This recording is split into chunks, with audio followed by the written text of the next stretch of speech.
Welcome everybody to Keeping It Real. But today we're going to be having a conversation about my memory loss that happened in 2011. Let's get started. Well, let's turn the clock back. What's it, 13 years and 11 months virtually to the day, 23rd of October to the 23rd of November. Yes. So looking back at that time, what was it like waking up and realizing that you had no memory of where you were and what was happening around you? I think firstly, to me, I was just waking up to a normal day. Yes. To everybody else, I had lost my memory. To me, everybody else was crazy. Everybody else was nuts. So I woke up, and for me, it was the feeling that I had was, where am I? And as one would sometimes get up, it's when you're on holiday somewhere and you're in a hotel or something and you forgot that you traveled, and you have jet lag or something, and you wake up and you're like, you have a bit of a shock and you're like, wait, where am I? And then it takes a minute to register. For me, it just didn't take a minute to register. It took a while for me to understand that, this was actually my reality. This is where I lived. So of course, for me, waking up in foreign surroundings, yet my furniture, all of that gave me comfort of, I know these things, these material items that was around me, I knew. The space itself, I didn't know. But of course, I was trying to make sense of that when I woke up. But I think that for me, it was more, I guess, later on realizing that something wasn't right. Yeah. Not that I knew what wasn't right, something wasn't right.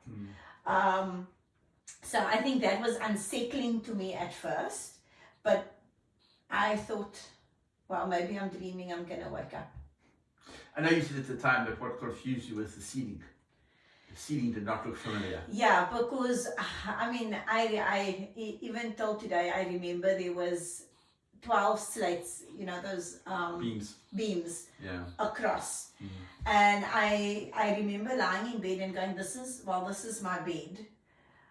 But I looked up and I saw beams, and we never had beams in Singapore on our ceilings. So that confused me, and I kept closing my eyes and reopening it, and then I kept counting the beams. And I think for weeks after that, I counted the beams to make sure I was still in the same place. That was your sense of security. That was my sense of, I'm still here, I'm still in this space. So that beams was the telling point for me that I wasn't in the space that I thought I was. That was, and it became also the thing that initially it gave me that unsettling feeling of I don't know where I was, but then it became a safety net for me that every morning I woke up, I counted the beams, and then, oh, okay, I know where I am. So it became a safety net for me knowing where I was when I woke up the days afterwards. So you were able to recognize your furniture, it looked the same, but then the kids walked in.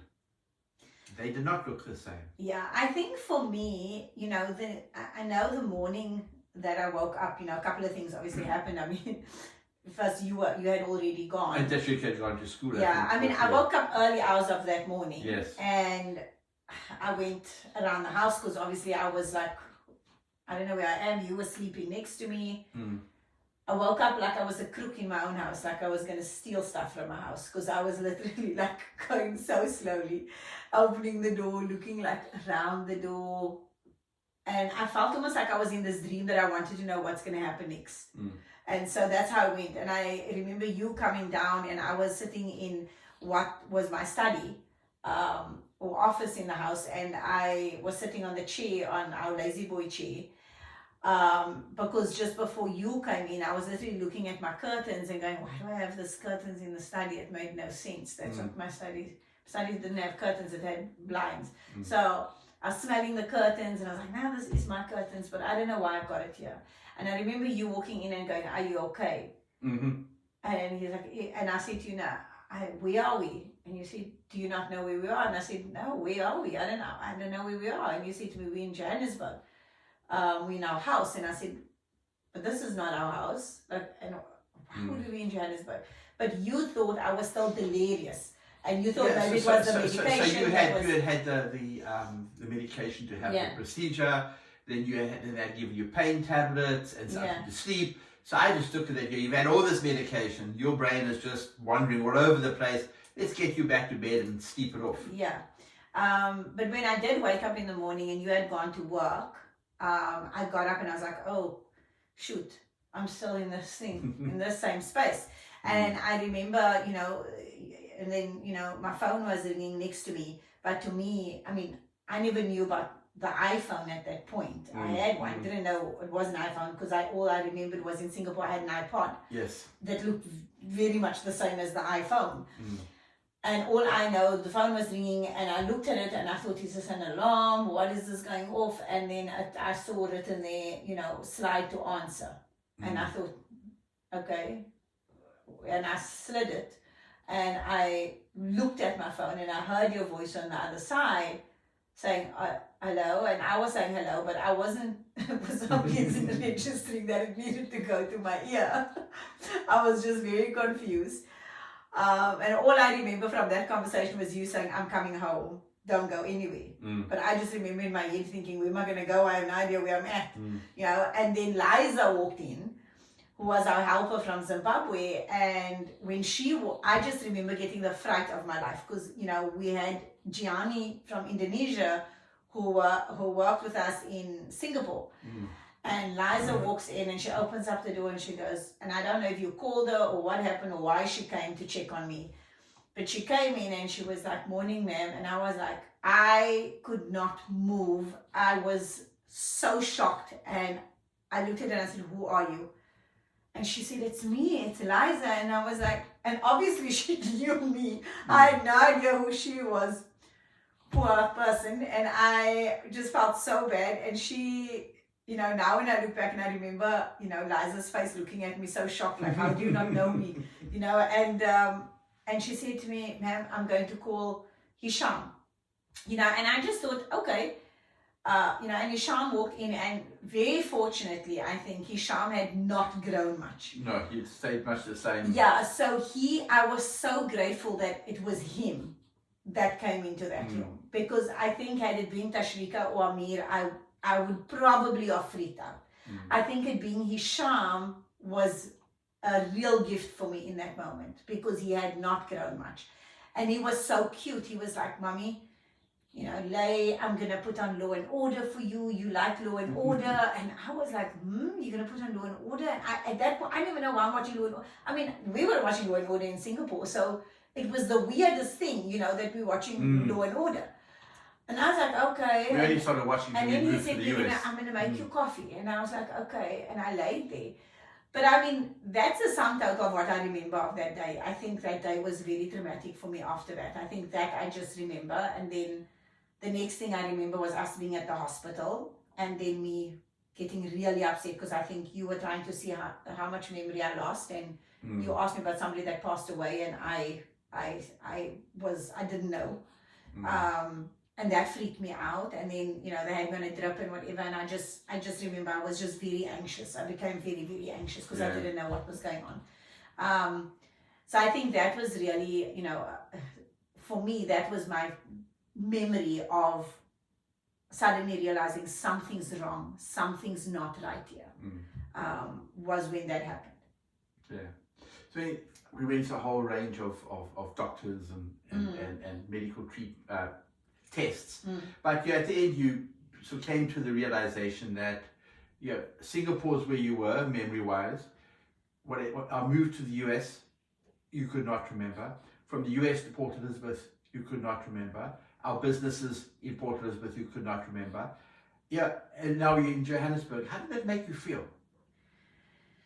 It was extremely unsettling. I think mostly because everybody seemed to have known me except me. Everybody knew what happened in those 4 years. Everyone, other than me. And so having everybody tell you, this is what you did. This is where but we moved to America. Do you not remember that? Mommy, do you not remember our neighbors? Mommy, do you not remember my best friend? Mommy, do you not remember this? And then you saying to me, you have a business in Port Elizabeth that imports clothing from all around the world, and you also make clothes and whatever. And for me, it was like, why in heaven's name am I doing that? Like, why would I open that business?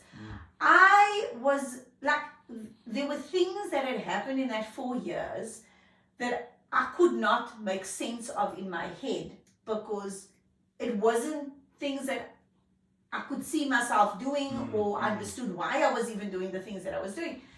So for me, that was, it was really, really unsettling for me, not being able to know that even my clothing, I was looking for stuff that I had when I was in Singapore, which I no longer had. I remember like unpacking my cupboard, looking for my pair of Nikes, and you saying to me, oh, I don't think you've ran in a while. And I was like, I don't understand. Why am I not running anymore? And you were like, I don't know. You just kind of stopped running. And I was like, but I want to go for a run now. And I remember the whole family getting up with me to go run. Make sure you came back. Yeah, I'm sure at first that I knew where I was going, because I was assuming I knew where I was going. But I mean, that got me back into my running as well, because you guys were all like, you don't run anymore. And I was like, this is so weird. Why would I not be running anymore? And so all these things about me had changed. And then I had clothing in my cupboard that I looked at and thought, why in heaven's name would I have bought this? This is so not me. But again, it just shows how much we change and how quickly we change. And I think there was a lot of things very unsettling for me. I think, you don't realize, I think 4 years seem like a short period of time. But when you break it down and you look at how many people died in 4 years, when you look at how many people got divorced in 4 years, how many people took second wives in 4 years, how many people had more children in 4 years. I had a nephew that in my mind, I'd never met. I'd never met them. I didn't know them. And here I'm presented with the fact, and I think it was just days before his birthday. Yes. It was days before Niaz's birthday that happened. And I remember you guys still telling me, we were on a phone to say happy birthday. And I was like, okay, I don't know. I don't want to say anything. I don't know him, and it was really weird for me. Not knowing my own nephew and feeling the strange of, I'm supposed to greet him happy birthday, I don't know him. Yeah. So it was very, very weird for me. It was very unsettling for me not knowing those things. And then also your mom, who I was very close to, had aged like significantly. And that was very uncomfortable for me. And I remember I couldn't look at her. I couldn't be in the same room as her. And I mean, you know how much I loved your mom. And I found it so uncomfortable being around her, because this person that was this larger than life person who just had this wonderful personality, who was just, we did so much together, and then seeing her for the first time, and she was a fraction of herself. She had become so tiny, so frail. And all of a sudden I was faced with that.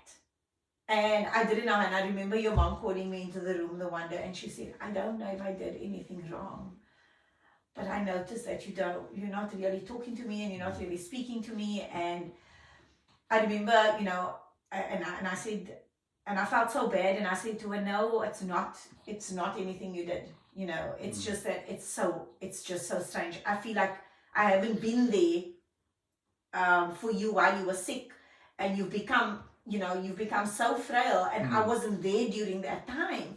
That was very hard for me. Even though you had been there during that time.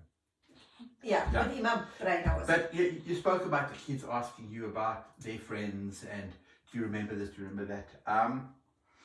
How did it feel when we talked about events or people? So obviously, we tried not to. Yeah. But there was always going to be, remember that. How did you make you feel when there were 4 of us that were talking about events that we had a very clear memory about? Yeah. And you had no idea of? I think, I was, a lot of times you guys didn't immediately pick it up. Yeah. You guys were talking and laughing, and, they come, Mommy, do you remember this? And I didn't always want to be the party pooper, so I would I'd go, oh, okay, when was that again? Or, but there were times that it was just too much for me. And I would just, I just get up and walk away and I'd say, you guys are talking about things I don't know about, and you assume I know it. And I'd walk away and I'd get really, really upset about it because I felt left out. I felt like I wasn't a part of their lives, of your life. I felt there was a huge piece missing, and how am I supposed to, reconcile that? There was no way. When we went to the neurologist, he was very clear. He said to me, we don't always know why these things happen. There's no always a specific reason, and we don't always know if you're ever going to get your memory back. We just don't know. The brain is just so complex, and so his suggestion was, create this picture album, go through it, as many pictures as you can, and try to form memories from that. Because 14 years later, the memories have not come back. No, and I think even if there was memories that came back, I don't know that I would know that it came back because there was so much that you told me. So much. Memories is something you were told, is it a photograph you had seen? Yes, there was the photos. There were times I know when I said to you, oh, I think I remember this. And I'd say to you, and you'd say, okay, and you tried to get details from me, but the details I gave you was from a picture you showed me. Yeah. And, and you'd say, okay, I don't think you actually got that memory back. That's exactly what I told you. Yeah. That was in the picture. I don't think it's your memory because I didn't know other details to it. So I think eventually it was just making peace with the fact that this is where I was at now, and I think for you it was very difficult, must have been, because you had to you didn't only have the job of being sensitive to me, you had to be sensitive to the kids as well, right? Yeah, because it wasn't always easy for them. I mean, very young. He didn't understand why not to mention something. Hisham would talk about something that happened because for Hisham, I think those years in America were probably to him the best years in his growing up. He had, for the first time, he had great friends in America. He loved his school. He did well. Yeah. And for him, America was the highlight of his life. Yeah. And he wanted to talk about it. Yeah. And that was difficult. Tashrika didn't really have a great time in America, so she was quite happy not to talk about it. Yeah. And me, he just spoke whatever he wanted to speak about. Yeah. So it was difficult to try and balance that, keep them engaged and not, have a negative impact on their memories of America. Yeah. At the same time, balance out our discussions as a family. Yeah, and I think it, it took its toll on everybody, and I think that's the one thing that I realized, that the memory loss was not something that affected only me. It affected the kids and it affected you. It affected the whole family, I think, including our families, our extended families as well. I think many people didn't know how to be around me. Many people tried to, try to get me to remember things, by pushing on things. Yes. Not always realizing how hard that was for me to keep saying, but I don't know that. Like, I don't remember that. And for people to force the fact that, but you must remember it. You were so good at that. Or we had such a lovely time together. And it's like, I really don't remember that. I wish I did. I don't remember it. And so, even like with my mom, Shane, bless her, when she used to, introduce me to people, and she'll tell me, oh, this person, you made this dress for her daughter's matric farewell, you had this dress made for her. And I'll go, oh, okay. And, and she'd go, don't you remember? And I'd go, no, I don't actually remember. No, you must remember. And then she'd try to explain. And it was so tough for me because I get how difficult it was for other people as well. I get that it was very tough for them to try to also make sense. I remember the first time, when we went, when we were in PE, and Tashrika's dad, came around with his wife, who I didn't know. Yes. And I was standing in the kitchen, and they had come in, and you guys are all talking, and I'm standing there, and you guys forgot to mention. Nobody told me, he had got remarried, there's another wife, or whatever. And here I was so confused, watching everybody talking, and I'm in the kitchen, and I don't come out the kitchen because I'm so confused as to what's happening. And then you come into the kitchen and you're like, come, like, yeah, come greet. And I was like, who is that? And you say, and then you're like, oh no, we didn't tell you this, you know. And so, and then that was very strange, having to re-meet someone who actually knew me, you know, and then go and introduce myself. And I mean, I can only imagine from the people that had to be reintroduced to me, how they felt like, okay, this is whack. Right, you know. Well, I know there were times when we had gone back to Port Elizabeth for holiday or something, and we were walking around the mall, and I would see a familiar face coming, and it would be a matter of, okay, is this face before or after the memory loss? And if I can't remember, we just take a different direction so we don't bump into people. I remember there was one day we were walking in Warmer Park and a lady saw me, and you were not with me. I think, I don't know where you were, in Clicks or where, but I was standing outside. And I always used to dread if that happened. But this lady came running up to me, hugged me. I'm so happy to see you. And she obviously had no idea I'd lost my memory. And she's like, oh my God, I'm so happy to see you. And she's telling me everything I did for her and how she was waiting to have the opportunity. And I'm standing and all I'm thinking is, Samir, where are you? Samir, where are you? Samir, where are you? Like, please come, I don't know who this is. And you know, and she looked at me and I said, I'm so sorry. I don't know who you are. And she was like, no, do you not remember me? And I remember seeing your face coming out there. And I think you took one look at me and you knew, okay, hang on, she was not. And you walked up very fast and, you know, greeted the woman. And I think you kind of remembered her. And then you explained to her and she was like, oh, I'm so sorry. And I was like, and I felt such a relief in that moment, because all I was thinking was, this woman is so happy to see me and I have no clue who she is. You know, so it's moments like that, you know, in one way I'm grateful, because you realize that, okay, I'm happy that at least I treated people well enough that when they're coming up to me, it's not to hit me because I did something for them. It's all positive. It's a positive thing. And I think it's one of those times where you realize, yeah, the way you treat people really does matter, because when things like that happen, you know, your worst thing is, oh, did I hurt anybody? Did I hurt anybody that I don't remember? Have I done anything to anyone that I don't remember? And is someone going to ever come up to me and tell me how much they hated me, or, you know, whatever. So I was very grateful that that didn't happen, you know. So I mean, a couple of things we discussed now, we can talk, maybe call it the lighter moments. Yeah. In retrospect. At Yes, the time it wasn't so light, but right now you look back, it was the lighter moments. But there were some darker moments as well. Yeah. And after this, there was a long journey to heal. A long journey to heal. How did you start to cope? Because as things started impacting you, you know, you were confused. It led into depression. And some dark times. How did you start to cope with that?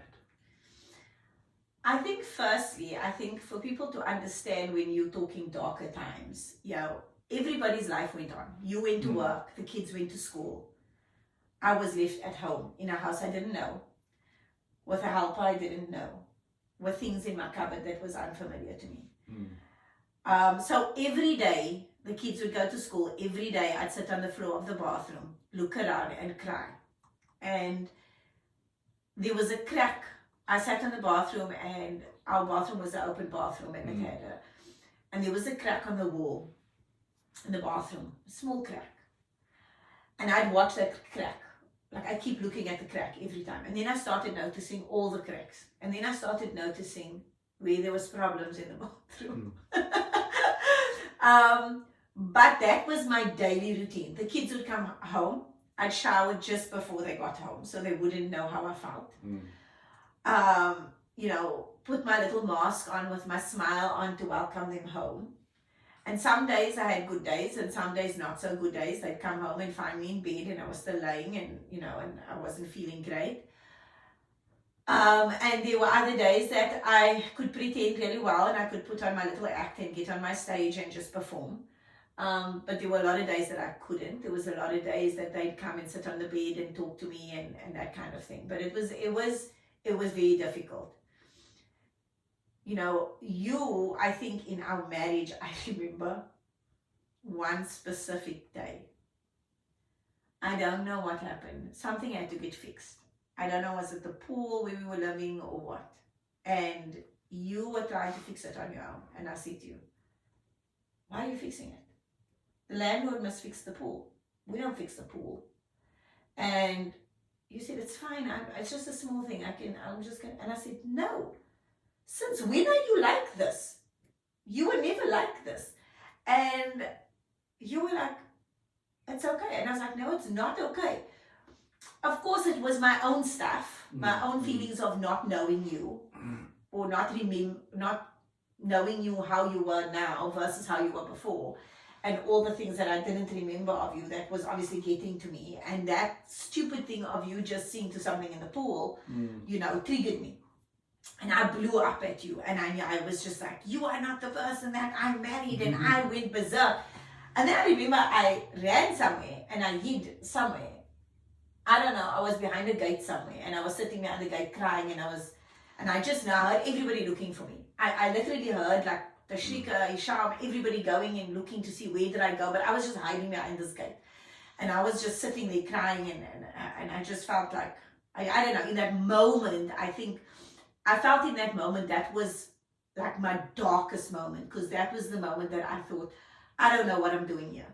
I don't know what like, why am I even here? Like, I don't remember anybody. I don't remember what's going on in the world. I don't remember you. I don't know you anymore. I don't know the kids anymore. Like, what is my worth now? And I think that was a defining moment for me, because I think it was a defining moment for you, because I think you also just had it. I think when you found me behind the gate and you realized the kids had gone everywhere to search for me and whatever, you were really upset by that. Because it wasn't the first time I think I did. I think a couple of times I just went and didn't tell you and ran off somewhere, and you panicked every time. And I think that day, that night, when you came to me and you said to me, Sam, I can't do this anymore. You need to get help. You need to get help.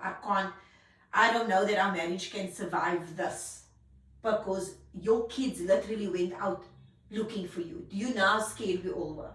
Do you know how afraid we can't do this anymore? And I don't know, there was something about the way you said it that made me feel you serious, that you done. Like, I just felt like you are done. Like, you just, for better terms, hatful of me. And I think that when I saw the kids' faces when they came to me and said, you're okay, mommy, and they were hugging me and holding me, I think I realized in that moment, shoot, I got to get my life together. And that's interesting, because you realized at the moment you had to do that. And I said to you, you need to get help. Now, 99.99% of the world would go straight to a psychologist to get help. However, you took a totally different route. Yeah, well... So the point I would say is, how did that experience, that moment, lead to you finding your way and your life's journey? I think, Tashika's friend, best friend's mom, became my friend. And she came to me. I remember the next day she came to visit, and she was telling me about Dr. John Martini. And she said to me, Sam, he's in town. Why don't you just go listen? He's doing a talk. Friday night, he's doing a talk. You should just go listen to him. Just listen. Yeah, you don't have to do anything with it. Listen and whatever. And I think she told you about it as well. And you said, well, you booked the tickets. Well, you booked the tickets. You booked the tickets and you said, let's just go listen and we'll see.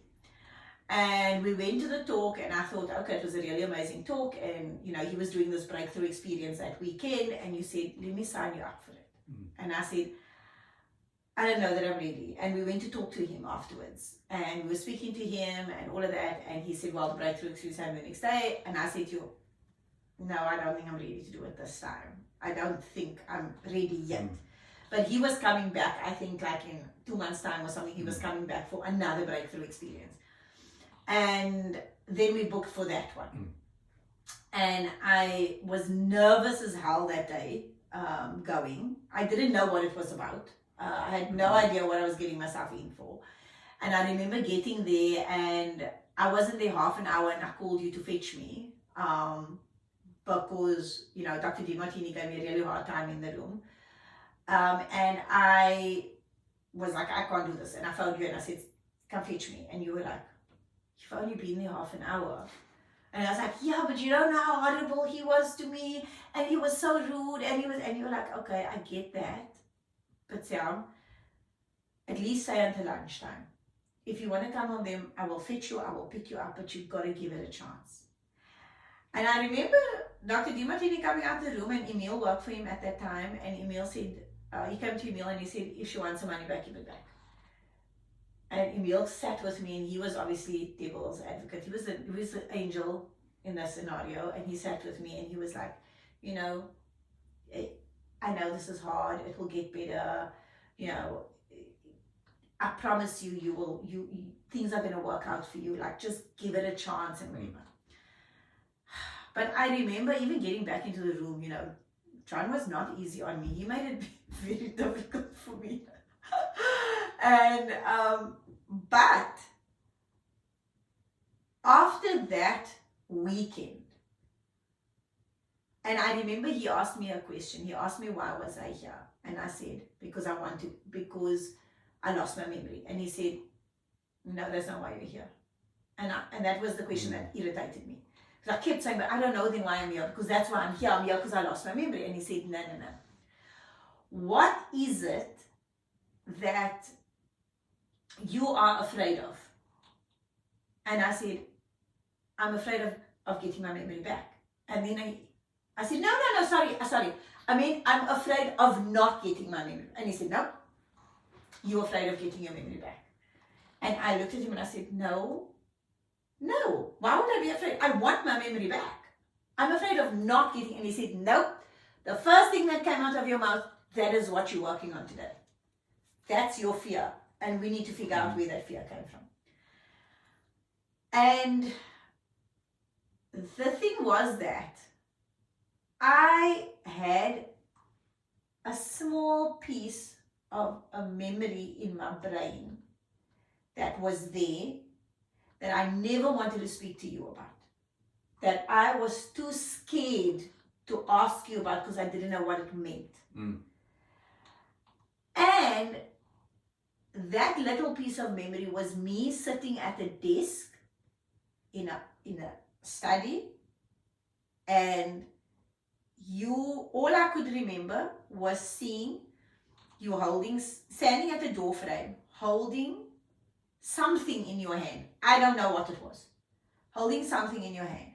But you were clearly upset and sad.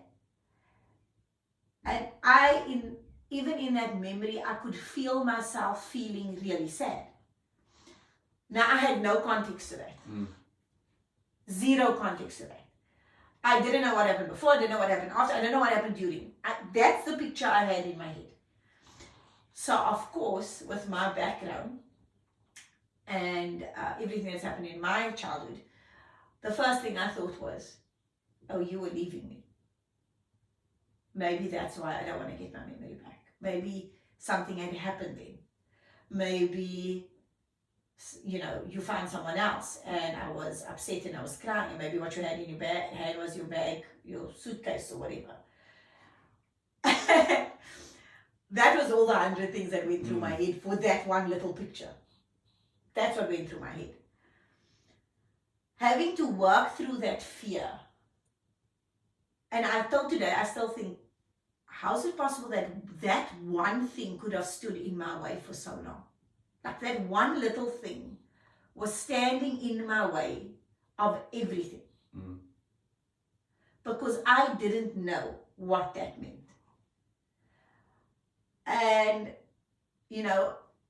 getting home, I remember when I got into the car with you that night, because it was quite late, we finished, I think, after midnight. Well after midnight. Like 1 or 2 in the morning. And I went home with you and I was so quiet in the car, and you said, are you okay? And I said, and you said to me, just tell me, are we okay? Are you going to leave me? And I said, no. And you said, oh, okay, no, I'm just checking that. Like, okay, you can be quiet now. But I remember after that weekend, everything had changed for me. Everything started making sense. I remember I asked you about that memory, and it ended up just the fact that we were going to leave the US and we were moving back to South Africa, and you had just found out because there was this economic breakdown in the US at that time, and we had to pack up and leave, and you had to tell the kids, and they were so happy there and all of that kind of thing, and you were feeling really bad about it. But, and I mean, I made up this whole other story of, you know, you had another woman somewhere in the world, but, you know, and then realizing that that's what it was. And why didn't I just ask you this long ago? You know, why did I let all the background noise, you know, influence me? And then I think from there, after that breakthrough happened, my mindset somehow started to change. I started to, one of the things that I did with John T. Martini was my values. And the values showcased to me what my purpose was in the world. And, you know, speaking was high on that list. Was being able to speak and inspire others was a huge thing for me. And that became a really big force. You know, and having that sense of purpose suddenly gave me something I could work towards, you know, and also, you know, because the fears I broke through was not just the fear of, you know, the memory or whatever, it was then going into my childhood and looking at, you know, because there was these things that actually created that fear to begin with. So it was breaking all of those and balancing out my thoughts and my beliefs on certain things, and all of a sudden it was like I was on a clean slate. Like I had a clean slate to start off with. And everything changed because it was the first time in my life that I became truly authentic, like really, really authentic, where I discovered this is who I am, this is my talents, this is what I'm good at, this is what I want to do with my life, this is the purpose it was like a driving force behind me. And then balancing out my emotions on the past, on things that had happened, on the abuse, on everything else, my relationship with my dad and all of that. It was like everything shifted in me. Then I was determined to study human behavior. Then it was like, I need to learn how to do this, because if this is what it did for me, what can it do for everybody else? And I needed to understand that. I needed to understand, how does all this work? How does it all fit together? And which led me to study, you know, with the DeMartini Institute and learning how to do that, values and breakthroughs and all of those kind of stuff. And understand the universal laws and all these things. And then going from that to wanting to learn mind power, and how do I get control of my mind? How do I create a different life for myself? How do I do that? And then studying mind power, you know, and then going and, you know, wanting to start my business, and then, you know, meeting Roger Hamilton, you know, and then going to Bali, and then going to, you know, learn from some of the best people in the industry in Bali, and have like-minded people, and start my ladder to success started in Bali, and then, you know, created that, and then realized the impact that I wanted to have on the world, and coming back and then starting Ignite, and, you know, all those kind of things, and everything flowed. Everything just flowed. Doors just opened for me. Things just started happening for me.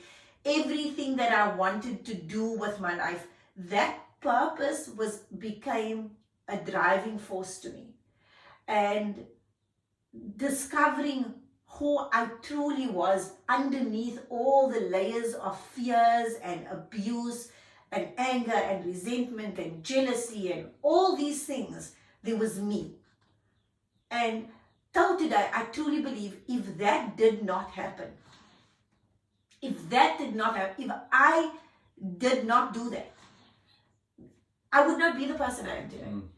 And, you know, every single workshop I created was created based on me, because fear, face everything and rise was what I had to do.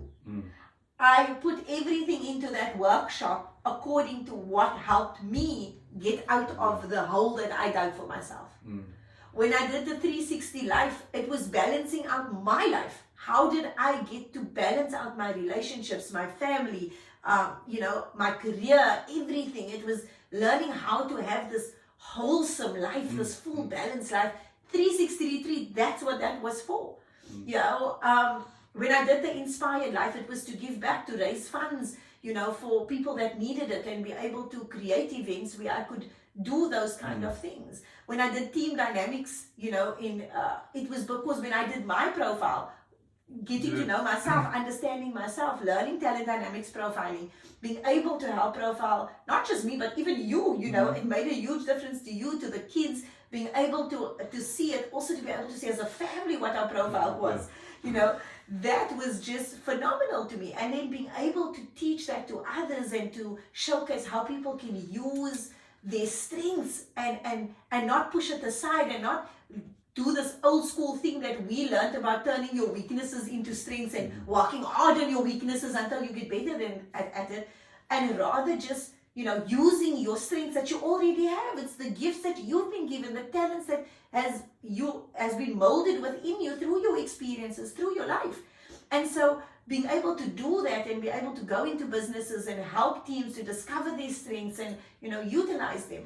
So every single workshop up till Grace, that I've done recently and created recently, and this is just daily things that I do to maintain the mindset that I have, to maintain the life that I have. It's the tools that I use on a daily basis. So for me, every single workshop has been created through my pain. Things that has helped me to get out. Now, I was in marketing. Marketing communications, PR. That's where I started out my career. That's what I studied, that's what I learned. And so to go from that, can you imagine going from that to human behavior?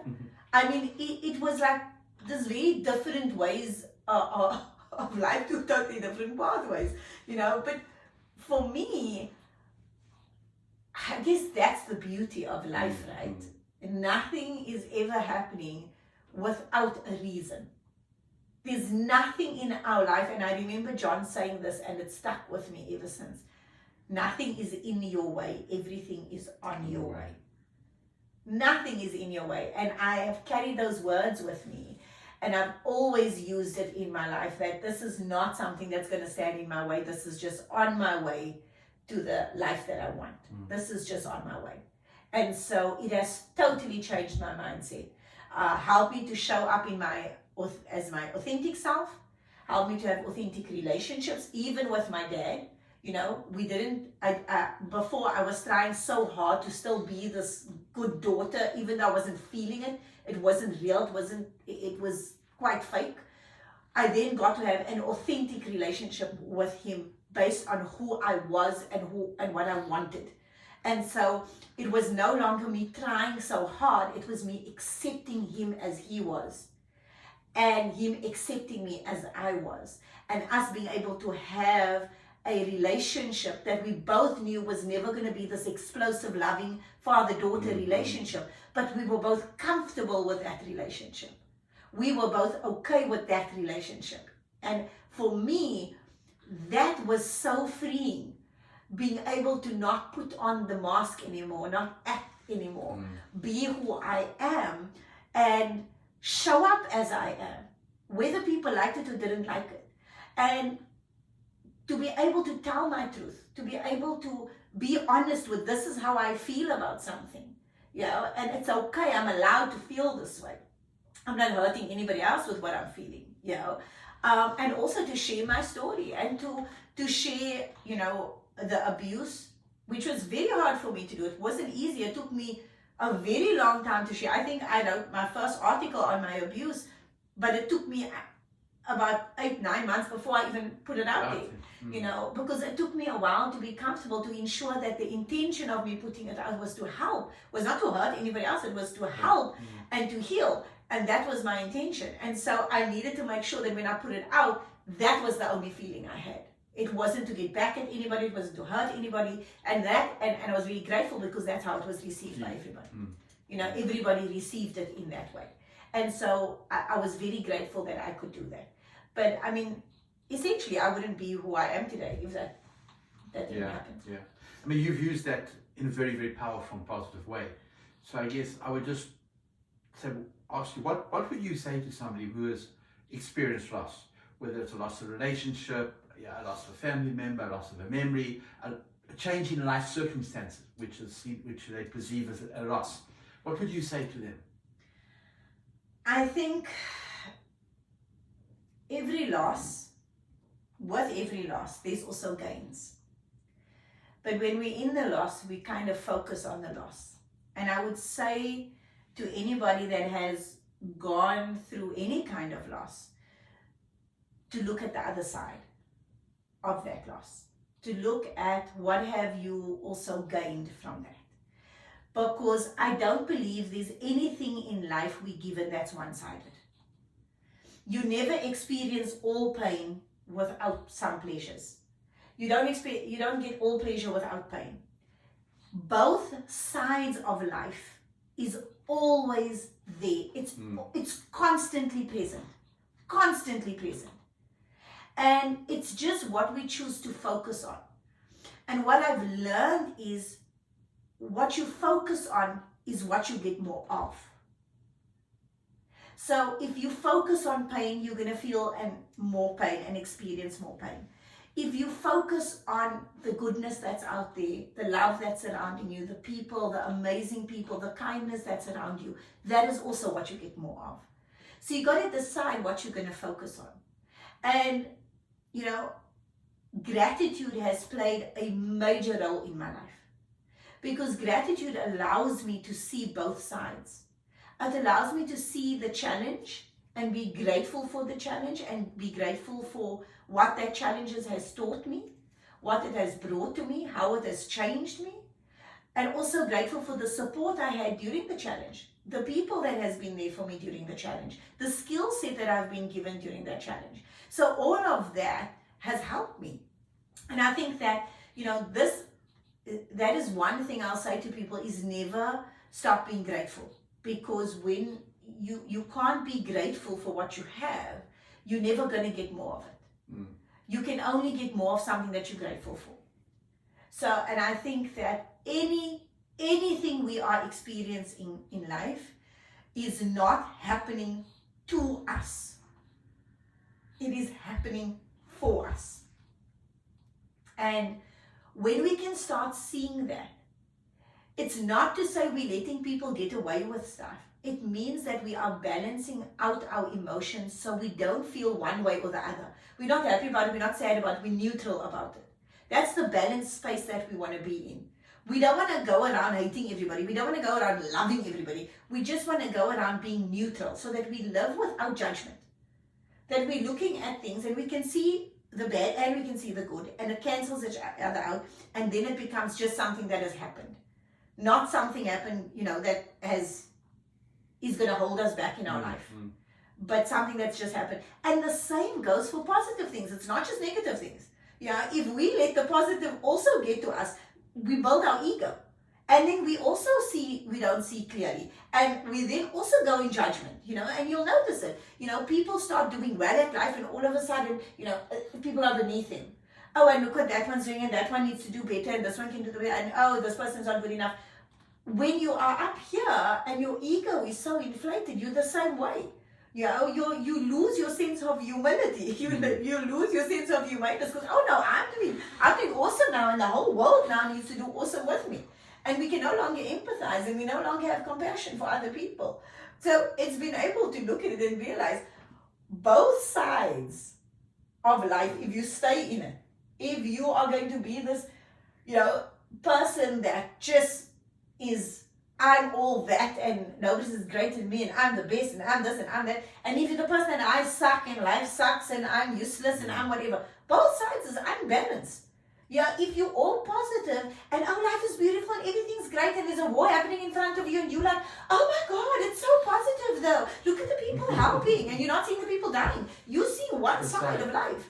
Same on the negative side. If all you're seeing is the people dying and you're not seeing the people helping and you're not seeing the people taking a stand, you're seeing one side. It is being able to see both sides in every area of life. because that is where gratitude lives. That is where balance lives, is seeing that both sides is always there. Yeah. When you can see that both sides are always there, then you also can see that nothing's missing. And that is how I hope that the workshops, the talks, anything I do would reflect that. I think in closing, I would just have one more question. As you look back over this journey, what are you most grateful for? I am most grateful to my Creator. I'm most grateful to my Creator because He's always known exactly what He's doing. Always known exactly. Even when I questioned Him, even when I thought, you don't know what you're doing. I don't think you know what you're doing. I think that you put me in the wrong family, you put me in the wrong... And I look back and I realize He knew exactly what He was doing. He always did. And He's centered me and given me a space to come to when I was at my worst. He gave me a space to come to where I wasn't judged, where I could sit and cry in my own hands, that I could always trust Him.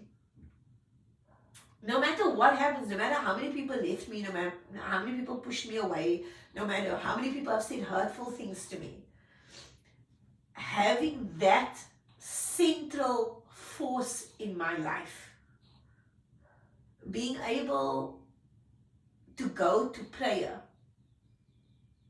to make sense of the crazy that's in my head, the voices that's in my head, the things that's still trying to keep me back, that's still trying to... Having that central power that connects me to everything and everyone and everything around me. I think if I didn't have that faith, if I didn't have my spirituality, I don't think I could have got through the things that I got through in my life. I think it was my anchor. And then the next thing is all of you and the kids, because you have gone through so many things with me. So many. You married me and I was this, which is a whole nother show. I had jealousy, I was insecure, I had a lot of stuff that I brought, baggage that I brought with me. And you helped me through that. And there were so many times in our life that we've been there for one another. And you've taught me that when you hold on to each other really tightly, and when you just don't give up on another person, you just continue to love them and be there for them, not without challenging them. Because you challenged me. Like I said, you never told me that day, that's it, I'm gonna go now. And then my worst nightmare of you actually leaving me would come true. If you didn't do that, I wouldn't have got the help that I got. It was you needing to challenge me so I could do that. The kids, in their little wisdom, having, to put up with me, Tashrika, I wouldn't leave her side. I suddenly needed to know everything about her friends, everyone. I became very close to them. They had to start realizing, I think she probably regret ever teaching me Facebook. How to use Facebook, because I think then it was like, oh no, Facebook now became my little space that I get to leave behind, and that if I ever lost my memory again, I could go back and find everything. Because absolutely everything. Yes, because when I lost my memory, there wasn't Facebook or things that I could go back to. There was photographs here and there and whatever that had to be put together for me. And then I realized that Facebook can become a life story for me. That one day even my grandkids can go back and go, oh, that's what my grandma was like. Oh, that's how she loved my mom. My daughter, my sons can go back and look and say, oh my gosh, and laugh at some of the things and say, I can't believe my mom put this out there, But I wanted people to always know that I love them. I think the thing I learned about losing 4 years of memory is that you suddenly realize you've missed out. And I didn't want to miss out anymore. I didn't want to miss out on their lives. I wanted to be a part of their lives. I wanted to, know everything that was going on. And so I put everything I had into the relationships with you and with them. And it had created such a close connection with all of us being able to have that. We've always been close. We've always been a very loving family. But it brought us even closer. And I think this here taught me, the importance of being in the moment, of living in the moment, of being kind and warm-hearted and loving and putting that out into the world. Because, like I say, meeting people again after losing my memory that I didn't remember, coming up to me, hugging me, telling me what I've done in their life, how I've helped them in whatever way, it reminded me again the importance of being good to people, because it does come back to you, especially when you really, really need it. It comes back.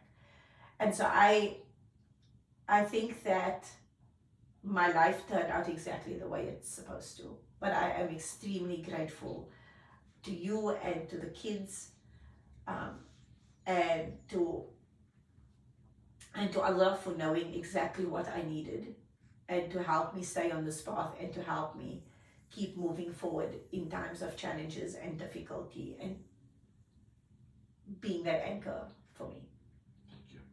That's what I'm most grateful for. Thanks for the compliment. Thank you. Well, I hope this helped everybody else. I hope that all of you watching this, that you realize that, it's a lot of things happen in our lives. And while it might be perceived as good or bad, if we can just balance out our emotions on it, balance out our thoughts on it, we can totally change the trajectory of our lives. And I truly hope that this has, in some little way, changed your perception on things, and look at things a little bit differently, and understand maybe if there's other people going through difficulty, that they will come around in their time. But that I hope that if I leave you with anything, it's to remind you that nothing's in your way, everything is on your way to what is meant for you. So I hope you all keep keeping it real, everybody. And thank you again to my husband for doing this, and for being part of this Keeping It Real journey with me. Welcome. Bye, everybody.